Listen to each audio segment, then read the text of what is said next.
लोग 9th class का संख्या पद्धति का प्रश्नावली 1.1 सॉल्व करेंगे।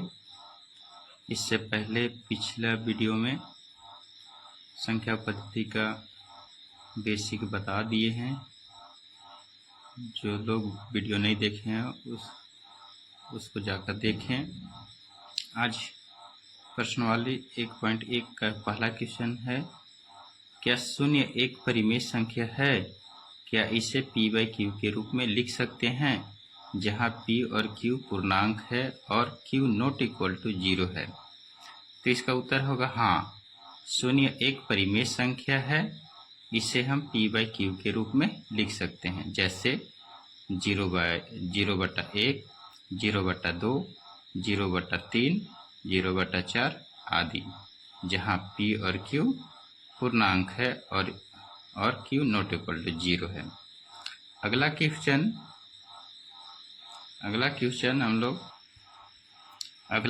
है, 3 और 4 के बीच में 6 परिमेय संख्या ज्ञात कीजिए। इसको तो हम लोग एक फार्मूला बताइए दिए हैं कि दो संख्या के बीच परिमेय संख्या कैसे निकालते हैं। 1/2 a + b पर से उस पर से निकाल सकते हैं, या हम लोग 3 को ऐसा सोचेंगे, हम लोग हर को सेम रखना है।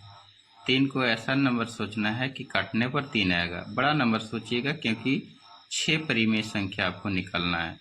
तो 3 को क्या हम 21/7 लिख सकते हैं और 4 को हम 28/7 लिखेंगे। और याद रखना होगा कि नीचे हर है वो सेम रखना है। तो 6 परिमेय संख्या इस प्रकार होंगे, जैसे 22/7, 23/7, 24/7, 25/7, 26/7 और 28/7। यहाँ देखिएगा कि हम कम नंबर सोचे थे, इसीलिए यहाँ 5 गो परिमेय संख्या हुआ। आपको इससे बड़ा नंबर सोचना होगा कि काटने पर 3 आए और काटने पर 4 आए। तो इसी तरह से एक और एग्जाम्पल हम लिए हैं, जैसे 3 को हम क्या 24/8 लिख सकते हैं ना, और 4 को क्या हम 32/8 लिख सकते हैं। और याद ये भी रखना होगा आप लोग को कि हर को हम बराबर रखेंगे। आप 3 लाने के लिए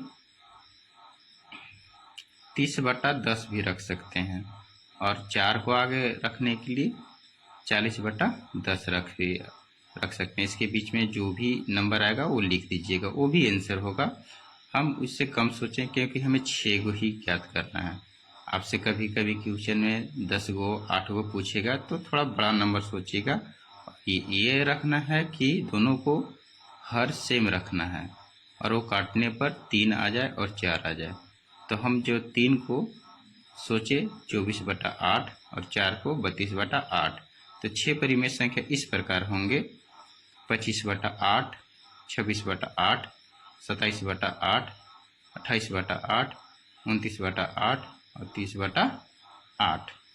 तो इस तरह से आप लोग निकाल सकते हैं। कितना भी पूछेगा, अगर 10 पूछेगा तो हम 3 को लाने के लिए 30/10 करेंगे, 4 को 40/10। इसके बीच में आप लोग को 6, 7, 8, 9, 10 जो भी पूछेगा आप उसको परिमेय संख्या निकाल सकते हैं।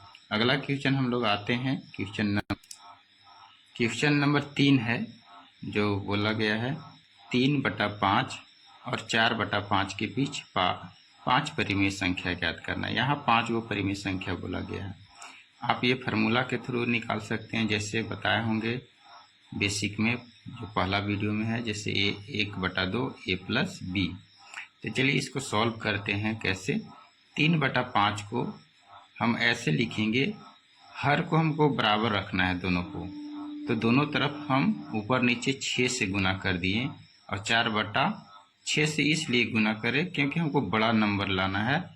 आप 3 से भी गुना कर सकते हैं ऊपर नीचे, 4 से भी गुना ऊपर नीचे कर सकते हैं, दोनों जो भिन्न दिया है, लेकिन उससे कम निकलेगा। आपसे 5 गो परिमेय संख्या है तो ज़्यादा नंबर सोचिएगा।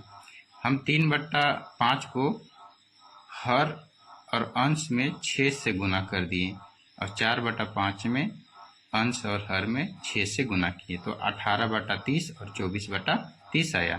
और ध्यान रखना ये भी है कि नीचे हमेशा हर को बराबर रखना है, यानी कि सेम रखना है। तो इसमें देखिए 5 को परिमेय संख्या आ जाएगा। कैसे? जैसे 18/30 और 24/30 के बीच में 5 को परिमेय संख्या आ जाएगा। कौन कौन?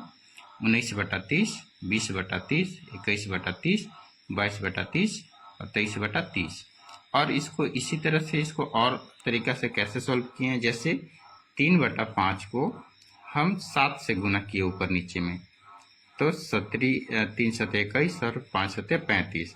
इसी तरह से 4/5 को ऊपर नीचे 7 से गुना किए तो 28/35 आया। तो 5 को परिमेय संख्या लिख दीजिए। कौन कौन आया? 22/35, 23/35, 24/35, 25/35 और 26/35। और भी ऐसा नहीं है कि यही आंसर होगा। आप लोग को पहले भी बताया है पहला वीडियो में कि बहुत सारा माने परिमेय संख्या निकल सकता है 2 नंबर के बीच में, इन्फिनाइट निकल सकता है। तो इसको आप दोनों तरफ 8 से भी गुना कर सकते हैं। 3/5 में 8 से ऊपर नीचे दोनों में गुना कर दीजिएगा, 4/5 में 8 से ऊपर नीचे गुना कीजिएगा तो उसका परिमेय संख्या कुछ और आएगा, तो वो भी आपका आंसर सही होगा। चौथा क्वेश्चन है 1.1 का कि नीचे दिए गए कथन सत्य है या असत्य है, कारण के साथ अपने उत्तर दीजिए। देखिए पहला क्वेश्चन है कि प्रत्येक प्राकृत संख्या एक पूर्ण संख्या होती है, तो आंसर होगा सत्य है, यानी कि हाँ, क्योंकि सभी प्राकृतिक संख्या और 0 को मिलाने से पूर्ण संख्या बनती है। बात सही बोल रहा है कि अगर प्रत्येक प्राकृतिक संख्या एक पूर्ण संख्या होती है तो सही बात है, क्योंकि प्राकृतिक संख्या 1 से स्टार्ट होता है और अगर उसमें 0 मिला दीजिएगा तो एक पूर्ण संख्या बनती है। क्योंकि यहाँ बोला है कि प्रत्येक प्राकृतिक संख्या एक पूर्ण संख्या होती है, बिल्कुल होती है, क्योंकि पूर्ण संख्या तो 0 से स्टार्ट होता है और 0 क्या 1, 2, 3 उसमें आता है ना, तो इसीलिए यहाँ सत्य आंसर हो जाएगा कि प्रत्येक प्राकृतिक संख्या एक पूर्ण संख्या होगी। अगला है कि प्रत्येक पूर्णांक एक पूर्ण संख्या होती है, तो आंसर होगा असत्य, यानी कि नहीं। क्यों नहीं होगा इसका कारण समझिए। क्योंकि ऋणात्मक पूर्णांक एक पूर्ण संख्या नहीं होगा, पूर्णांक संख्या नहीं होती है।